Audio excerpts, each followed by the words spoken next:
আসসালামু আলাইকুম সবাইকে। আশা করি সবাই অনেক অনেক ভালো আছো।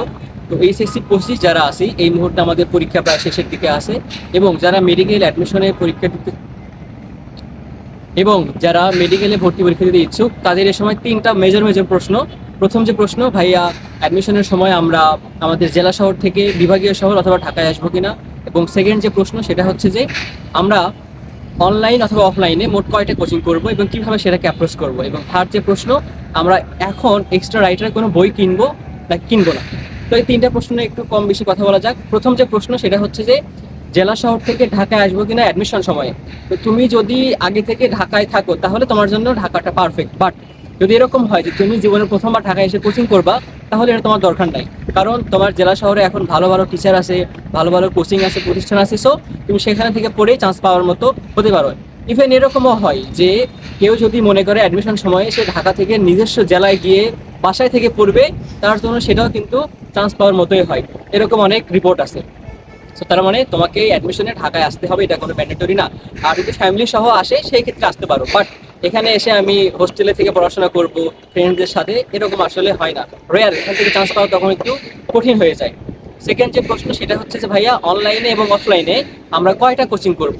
তো একদম যেটা আসল কথা, তুমি যে কোনো একটা জায়গায় পড়বা, বিশেষ করে অফলাইনে পরীক্ষা দিবা, ক্লাস করবা। যদি তোমার মনে হয় যে না ক্লাস তোমার জন্য দরকার, তাহলে ক্লাস করবা। আর যদি এরকম হয় যে না তোমার জন্য ক্লাসটা এখানে হেল্পফুল না, তাহলে তুমি ক্লাস করবে না। কি করবা, যে অধ্যায়ের পরীক্ষাটা আছে সেই অধ্যায়ের এসে তুমি বাসায় ইউটিউব থেকে ফ্রি কোনো ক্লাস দেখতে পারবে। ইউটিউবে অনেক ফ্রি ক্লাস দেখতে পাবা।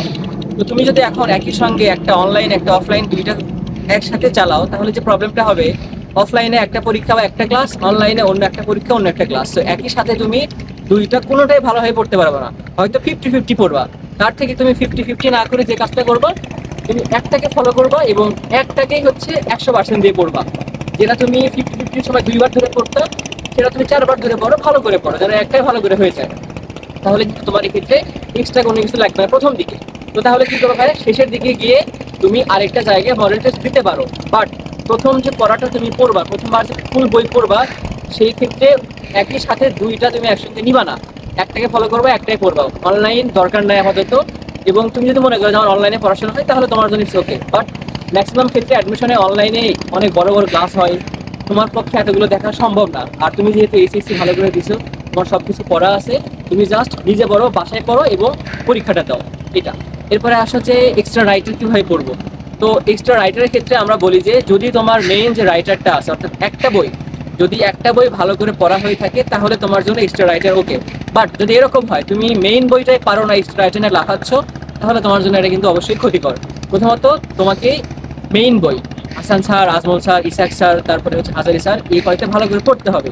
তারপরে বায়োলজির ক্ষেত্রে তোমার এক্সট্রা রাইটারের জন্য এক্সট্রা রাইটার পড়তে পারো বা ডাইজেস্ট করতে পারো, it's up to you.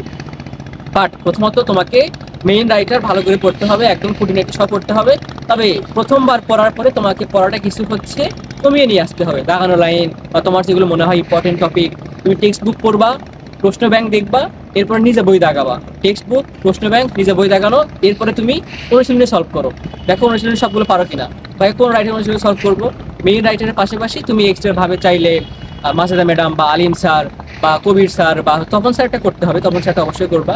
Kabir স্যারটা mandatory না, করতেও পারো, না করলেও সমস্যা নাই। বাট তোমার যেন মেইন রাইটারে সব ওকে থাকে, তারপরে তুমি এক্সট্রা রাইটার মুভ করবা। তো এই হচ্ছে আমাদের তিনটা মোটামুটি প্রশ্ন। এরপরে যদি আরো কোনো প্রশ্ন থাকে অবশ্যই জানাবা। আজকে কথাই